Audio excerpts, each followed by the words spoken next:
So I got to speak at a homeschool group last night, and I ended up getting really emotional at it, which I did not expect at all.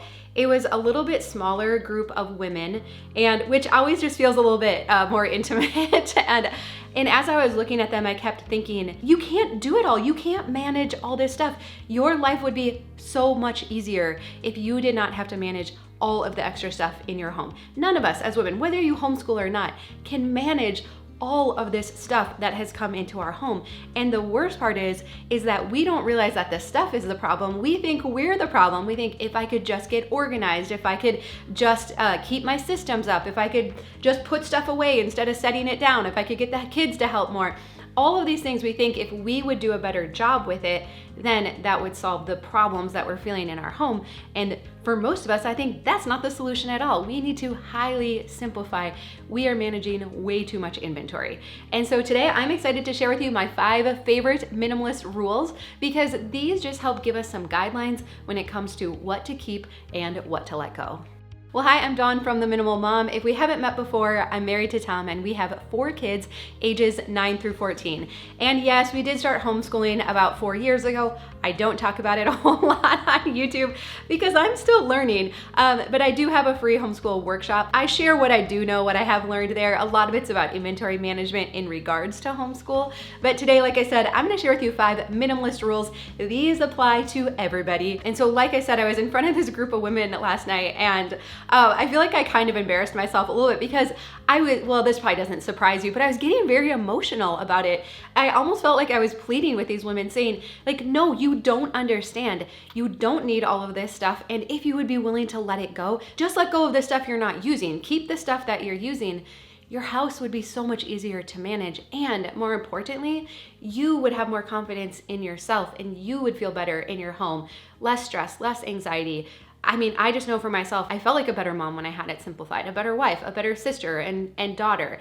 And so I, of course, like I always say, I really want that for you too. And so recently I saw a video by The Minimalist, and they listed out their 5 favorite minimalism rules. So I'm gonna borrow some of those, but we have a couple different ones as well. And so their number 1 rule is the rule of spontaneous combustion. And I love this rule so much. This rule says that if there was something in your home and it spontaneously combusted, it just disappeared from your house, how would you feel? And if the answer is, I would feel relieved, I would be glad that that decision was made for me, then the next step is for you to recognize, oh, maybe this item isn't adding value. Maybe I'm just keeping it out of guilt because it was a gift or because I spent money on it. And again, when we're talking about creating a home that is really easy to manage, this kind of stuff that I would be glad it's gone or I would never ever replace. It's a very clear data to you to say, oh, okay, that means it is okay for me to let go of this stuff and to remove it from our home. And I like to talk about this idea that physical items should be adding value to our life. And so if we look at like a meter, like when we get a physical item, our hope is that it's gonna make our life easier or better, or it's gonna somehow work for us in some way. And we bring these things into our home and we get kind of varied results. Sometimes it delivers, it's exactly what we hoped it would be. And then other times it's not. It's not something we even really wanted, or it was kind of an impulse purchase. And so it goes over to this other side and it has become clutter. It is something that adds no value. We don't enjoy maintaining it. And if it spontaneously combusted, we would actually be glad. Also be aware that some items can start out useful and helpful and be a good asset to our home, but over time, they outlive their welcome and then they become a burden or clutter as well. The next rule is the 20/20 rule, also by The Minimalist. And so this says when you're decluttering and you hold something up and you're kind of going back and forth whether or not you should keep it, you know that it's not actually adding a lot of value, but for some reason you're feeling an attachment to it or a little bit of guilt getting rid of it. You can use the 20/20 rule, which says if you could replace it in 20 minutes and for $20 or less, then go ahead and get rid of it. So my mom gave me this cute sugar dish. It is Pioneer Woman, and I do like it, and I want to put it on my shelves for the spring. But you're decluttering your kitchen, you come across this sugar dish, and you're like, I don't know, my mom gave me, so maybe I should keep it, but honestly, it's not adding value, we're not using it, and it's kind of just cluttering up my cabinet. Okay, I'm gonna use the 20/20 rule. Could I replace this in 20 minutes? Meaning it's fairly easy to come by. Yes, it's the Pioneer Woman line, it's sold at Walmart, and my mom got it for me, but I'm fairly confident that it was under $20. I know what you're gonna say about this though. But Dawn, I don't wanna have to keep rebuying things. Like I don't have just all this extra money around to just buy this stuff again when I need it.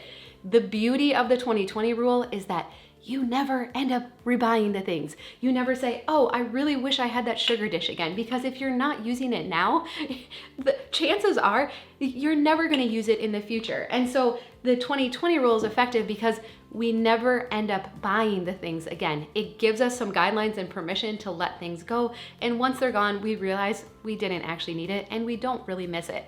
And I'm often asked like, well, have you decluttered things that you regret?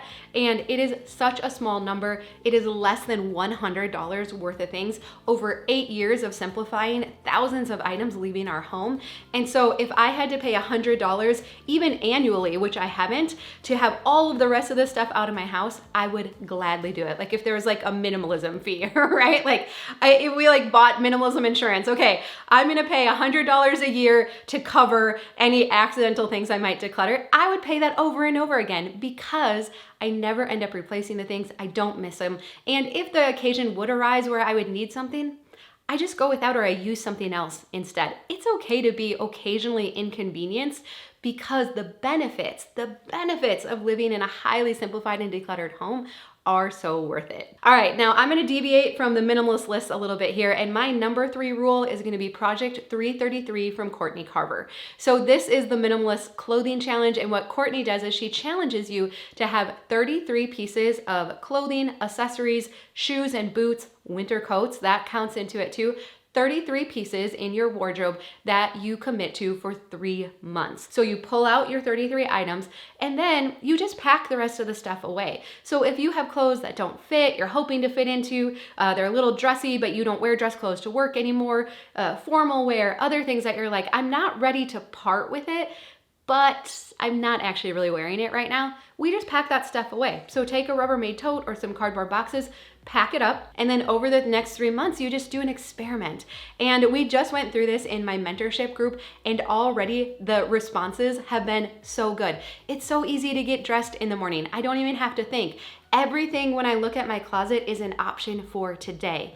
Because here's the other cool part when we pare it down to these 33 items. We have to pick items that fit our today body right here. So I'm not gonna take up space in my precious limited wardrobe, and if I just have 33 spots, I'm not gonna put in stuff that doesn't fit, that I would need to lose weight to fit into, because we're talking about right here today. We're talking about the next 3 months.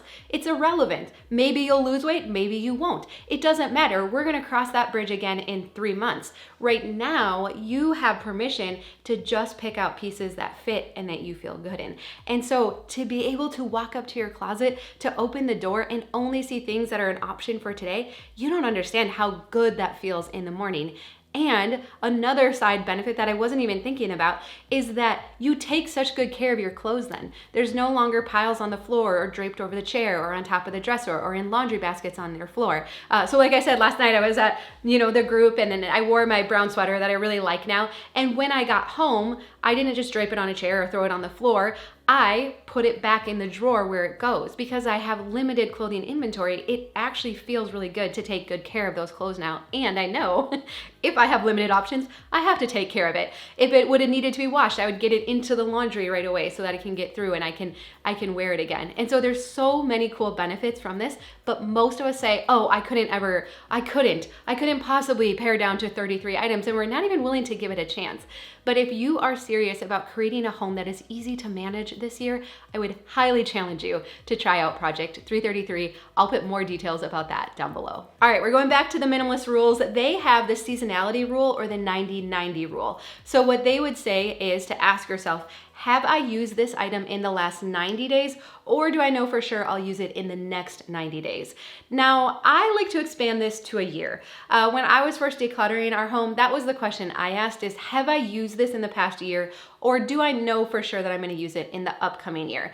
I think as women, when we're managing stuff that spans different seasons, holiday decor, clothing for kids that, well, they're not wearing it right now, but they're going to grow into it in the next year. I like giving a year buffer on either side. And honestly, when I used this question, that probably got me through 60 to 70% of the stuff in our home. So through that process of asking myself, have I used it in the past year? Do I know for sure I'm gonna use it in the next year? Two things happened. I got a lot more breathing room in our home. I could start to feel the benefits. It felt really good. And the second thing was that I built up my decluttering muscles. I gained confidence in myself and the decluttering decisions that I was making. What's been fascinating is how stuff from previous seasons, like when I enjoyed sewing or different craft projects or other things like that, how it kind of keeps us stuck in the past. You've maybe experienced this if you've inherited maybe a parent who's passed away and you get all of their stuff. And it's this weight, it's this burden, because that is all things from the past. And while I think it's awesome to pick a few treasures and to have some important memories that we save, if we keep too much, it just drags us back. And so I want to lovingly visit the past once in a while, but mostly I want to live life facing forward, moving forward. And isn't it incredible how this stuff can drag us back? So whether it's clothing from past seasons of life, old craft projects, hobbies that you don't do anymore, things that you've inherited, pick out the favorite things or the things you do feel confident you might use or finish in the future. And if we would be willing to let the rest go, you don't even understand the invisible burden that you're under and the weight that is going to be lifted when you let those things go. Okay, I was going back and forth on the last one. So I really like the wait for it rule, which talks about how we can kind of curb our impulse spending and buying and not letting so much come in. But I also love the use it or lose it rule. So, all right, we're gonna do 5 and then a bonus 6 rule, right? Okay, so the wait for it.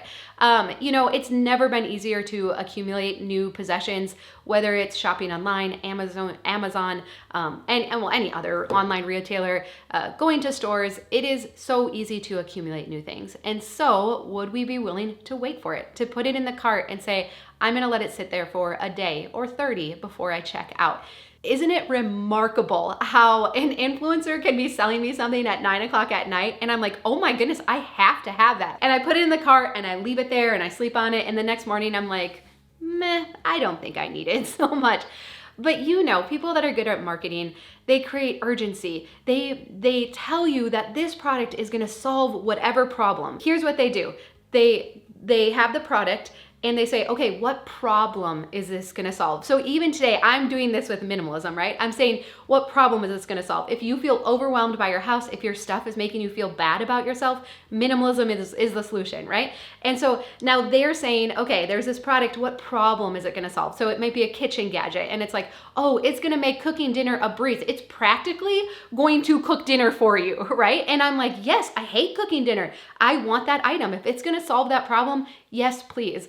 And so I buy it with good intentions, and then I get it home and it's this chopper and whatever, and I'm like, it is a pain in the butt to clean, and I might as well just use my knife and cutting board, right? And then I do love just the good old use it or lose it. So when you are going to declutter, again, I only want to manage stuff in our home that is serving us and that has value. I don't want to manage any clutter anymore. So use it or lose it. If you have duplicate pairs of shoes or handbags, this especially applies to things that you might save for dressier or nicer occasions. I was classic, like, I don't want to wear these shoes because I don't want them to get dirty. I don't want to use the purse. I'm going to save it for special occasions, or this dress code or this jewelry. Use it or lose it. I love the quote that says, today is a special occasion. And there's actually research too that shows that the longer that we wait to use something, the more we build it up our brain that it's too special to use on an ordinary occasion. And so what happens is we continue to put off using it longer and longer. And then it gets to a point where we're like, it's just too special to use. Like, I can't possibly use it. All right, well, I did put these together into a printable for you, if that is helpful, completely free. There's a link for that down below, but mostly I don't want your stuff telling you all these negative things about you, because I know you're capable. It's not you, it's the stuff that is the problem. So I want you to have increased confidence, and I really want your house to be easy to manage. I'll often say, like, your house shouldn't feel hard. And if it still feels hard in any area, it probably just means there's still too much inventory there. So we keep working on reducing it, and man, there is so much freedom on this side once you get it decluttered. So it's pretty awesome. And would you be willing to leave your favorite rules or tricks down below? It's so fun to read the things that work for you. I saw one that said like to shop your house first. Like, yeah, we totally forget that. So there's lots of great rules and guidelines and tricks that we can use. So if you'll leave those down below too, it's really fun to read through those. All right, I love you. I hope you have a really good day, and I'll see you again soon.